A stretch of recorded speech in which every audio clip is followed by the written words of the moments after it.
Welcome everyone. I'm Yvonne Davis and this is David Steele. We are accredited facilitators with the Rocky Mountain Compassionate Communication Network, and we are here today to share with you a program called Unleash Your Creativity, which is a combination of The Artist's Way by Julie Cameron and Nonviolent Communication by Marshall Rosenberg, PhD. So today I want to first of all say we're in week 5, which is recovering a sense of possibility. And in the last video, I was going to talk about what I called the continuum. So this... You're going to continue with the continuum. Yes, huh? Yes. So what I'll start with is Einstein's question. He said that each individual needs to make a decision about whether they believe we live in a hostile universe or a friendly universe. And so I would say that on one end of the continuum are people who believe that we live in a hostile universe, and they're coming from a place of fear and scarcity.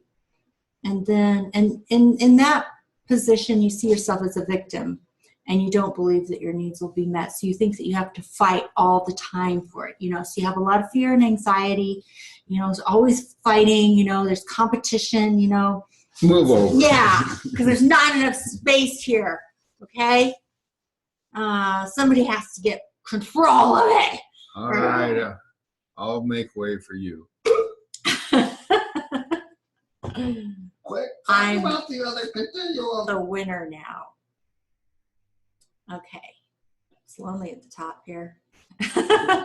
Kind of wishing I lived on the other end of the continuum. On the other side of the continuum is when you make the decision that you live in a friendly universe. And then you're coming from a place of love and abundance. And when you come from that place of love and abundance, you know that your needs will be met. And there is enough for everyone. We don't have to fight for it. And not only that, we don't feel like victims anymore. We know our needs will be met. We trust it. It's a wonderful place to live. Don't you think? Yes. I like living there too. I like living in that friendly universe where my needs get met. And I'm not a victim. I don't have to be scared all the time. It's a fun place to be. Alrighty, so now you kind of have a sense of what that continuum looks like. On one end, it's a hostile universe where you live in fear and scarcity. You have to fight for everything. You're a victim, and it's always power over, power under. Someone has to dominate and control, and the others lose. Or you can be on this other end of the continuum, which is the belief that we live in a friendly universe. You're coming from a place of love and abundance. You trust that your needs will be met. You just don't have to fight for everything because you just trust it'll all work itself out. And interestingly enough, it always does. So that's the continuum. Okay, now let's see what else we wanted to say. You wanted to talk about... Are you trying to tell me what to do? I thought we lived in a friendly universe. Yes, and actually I'm inviting you. You're inviting me to talk about something. Yes. Do you remember what it was you were going to talk about? Does it matter? It's a friendly universe. No matter what I talk about, it'll be great because it's a friendly universe. So I'll tell you what. Okay.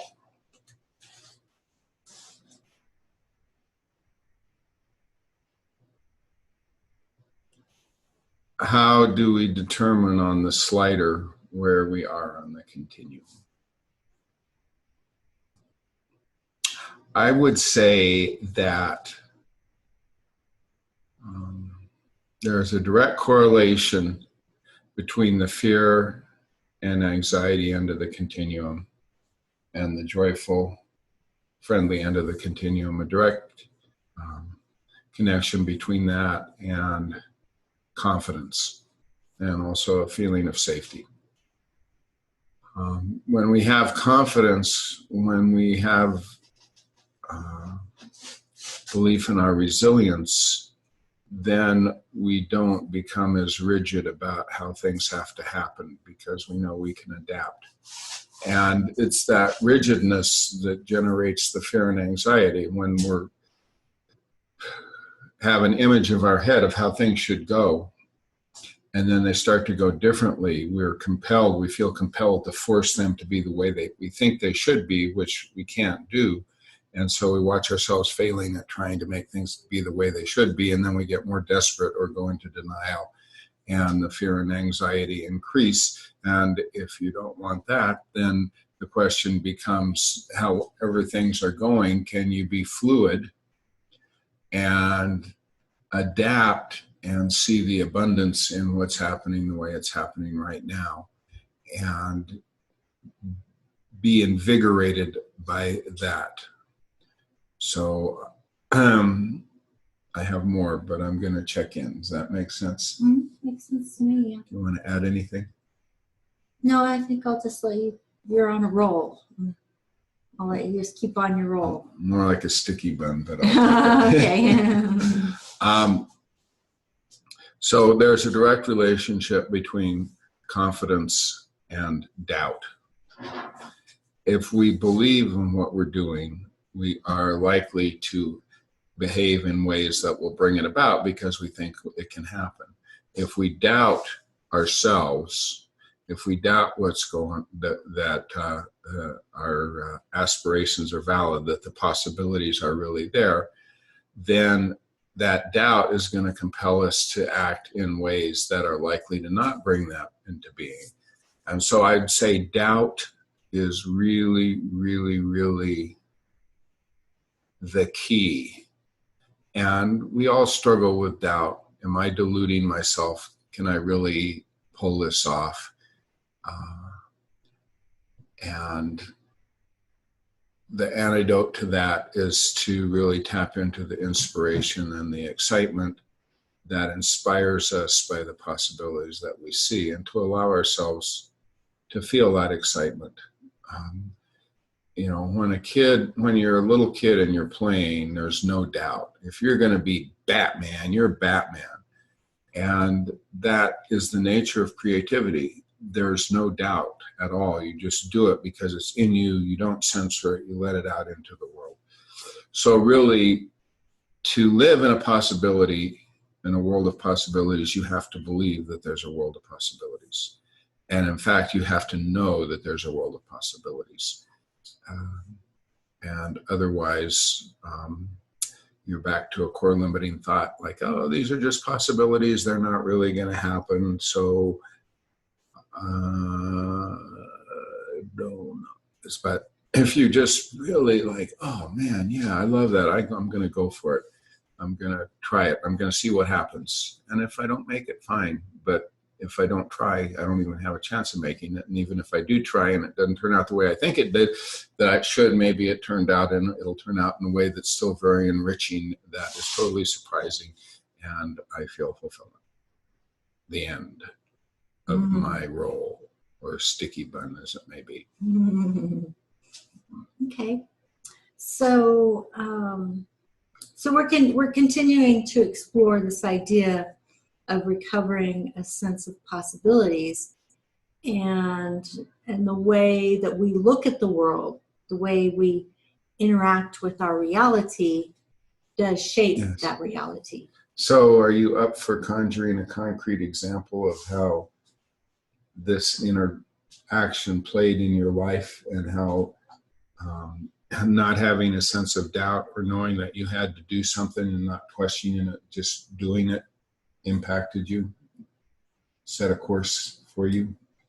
Well, actually, my whole life kind of feels that way. Yeah. Well, pick something specific. Please, you don't have to. Yeah. But you're so good at the storytelling. I'd like to give people a story to attach to about it that's authentic. Okay. Well, I really do have that feeling like my whole life has been that way, but I will choose a couple stories, maybe one story, in which this was, I think, early when I first met you, because we've known each other for like 11 years now. And I remember when I was first learning about manifestation, and I was developing my work around the book I wrote, The Power of Manifestation, and I also wrote a workbook, and I started teaching at Colorado Free University. Can I interrupt? Sure. When you wrote The Power of Manifestation, I'll bet there was no doubt in you at all. I'll bet you just heard about manifestation, said, yes, I got to do that. I got to express it. You just sat down and wrote the book. You didn't go, should I write a book? Shouldn't I write a book? Is the book going to be any good? Will people care about it? No, it was just like it was there. You were full and boom. Right. No doubt. Exactly. Yeah. And so that whole process, from the moment I decided to sit down and write the book until what I would say kind of a conclusion, which would be about a year and a half later, in which I was sitting at CFU teaching the very first workshop based on my book, The Power of Manifestation. CFU, Colorado Free University. Yeah. So that is an example. Like David said, I didn't have doubts around writing the book. I just felt like it was coming from my heart. I just needed to do this. So I just sat down, I wrote the book, got it published, wrote a workbook, submitted a proposal to Colorado Free University, and in October 2006 started teaching The Power of Manifestation there. So that's an example. But I wanted to tell another story in which I was still developing my work, my desire to be self-employed, doing this work. And there was this kind of crossover point where I was continuing to do work in law firms, which I had originally been a paralegal. So I was doing temp work to kind of do the crossover to self-employment. And I had finished work and didn't have another temp job come in for 2 months, but I was fine because I had savings. And I felt, again, this desire to pour out more of this wisdom that was I was sort of channeling this wisdom. And that's when I wrote my second book, In the Magic Flow. Well, when I finished writing that book and I realized 2 months has gone by, I haven't had any income, I was starting to get nervous. Where's the money going to come from? How am I going to pay my bills? And I asked David, and he took me through a creative writing, a creative visualization in which I saw lots of money flowing toward me. And then the very next day, all this money started coming in, literally. Mm-hmm. I'm not even making that up. I got like a tax refund, like $3,000 or something that I like completely forgot about it. I did not expect it to show up. Or I think actually what it was I thought it would show up as a check, and I thought it would be like months into the future, not anything that would impact me at that present time. But it turned out that it had been set up as an electronic deposit. And so the very next day, when I was looking at my finances, looked at my bank account, there's $3,000 there. I mean, it was just mind-boggling. And that same day, which is the very day after he'd taken me through that visualization, the agency called me, put me on another long-term temp assignment. And I think there were some other examples too, but those were the two most dramatic. And I have had that experience happen to me so many times, it is spooky. But what really gets me, David, is why is it that I can still sometimes slip back into the fear and scarcity side of the continuum when I've seen so many examples of how divine providence is willing to provide for me? So why do I have it and it's not just a question of why does that happen, but how can we shift our consciousness back to love and abundance?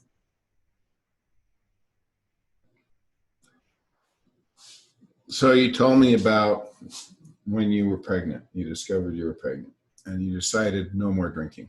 Mm-hmm. Drinking was not an option. There was something in you and you didn't go, oh, I'm hooked on alcohol. I better go to some clinics. Oh, how am I going to start? No, it was just like, there was a certainty in you, this is going to stop. And it did.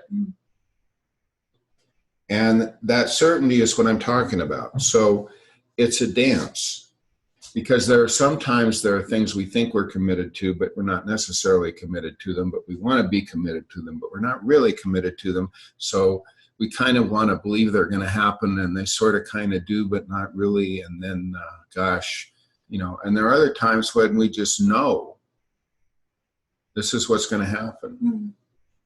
Now, summoning that knowing is a mystery, because it has to be authentic. It can't be contrived. So it can't be the ego doing a bunch of calculations and a bunch of affirmations. And that's why the inspiration, that's why the possibility has to call to us, has to inspire us, because that's where that knowing came from. So the calling of being a mother, the knowing that the actual, you know, I have this other life that's dependent on me, somehow tapped a resolve in you that gave you the strength to do what you needed to do. And so when we say yes to possibilities, they're not arbitrary. They have to be things that really touch us at the core of our being, that really contribute, that really matter. And then when we allow ourselves to really feel the intensity of the longing to bring this into manifestation, because it's so important to who we are, that's where the knowing comes from. And then the knowing is what enables us to behave in ways, to take actions and not be distracted, so that we can bring stuff into fruition, which actually gets into the next video, which is on perseverance. So let's not go any further down that road. And you can either take that as a cue to exit the video here, or you want to say some more, take it away. Okay, I think really I just want to summarize what we explored today, which is what I call Einstein's question. And this continuum, on one end, the fear and scarcity and hostile universe, and on the other end is love and abundance and a friendly universe where our needs are met. And again, reiterating that when you're in that space of fear and scarcity, you tend to see yourself as a victim who has to fight for everything. It's a battle. Someone has to win and someone has to lose. And so often, you know, I think even if you come out the winner on occasion, you're still in a sense a victim, because you still think you have to fight for it, you know. And someone could take it away any moment. Exactly, yeah.